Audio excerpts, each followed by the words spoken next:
All right, time for another episode of Real Estate and Coffee with me, Miguel Vidal, with the Home Guys team at Solid Rock Realty.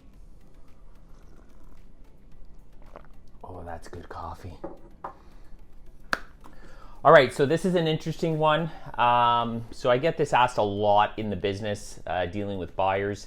They're always confused with when they talk to their bank, whether they should get pre-approved or pre-qualified. So here's the thing. There's a huge difference between the two, okay? So a pre-approval is basically me going into the bank and them asking me or calling them and asking me, how much money do you make? Do you have any debts? And then they just take those numbers and they just plug them in, and then it calculates and it says to them, okay, you can look for a home up to X number of dollars. Okay, that's great.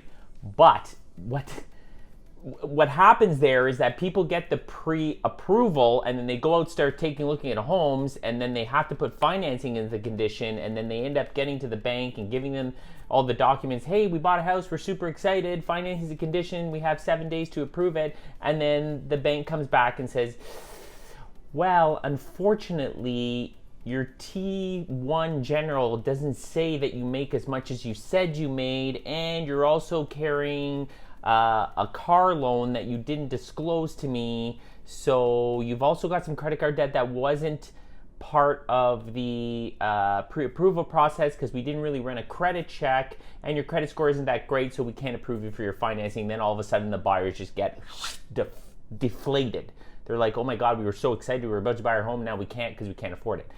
So you can afford a home, but here's the thing, you have to be prepared to do it, which is why we always send people to our mortgage brokers, because what they're going to end up doing is they're going to pre-qualify you, not pre-approve you, pre-qualify, which means when you speak to the broker, you're going to fill out a form online, but guess what? You better back those numbers up with a letter of employment, your last T1 generals or T4s for the last 2 years, your NOAs for the last 2 years from CRA, as well as pay stubs, any investments that you have, and you need to prove the debts that you're carrying as well and the balances on those debts.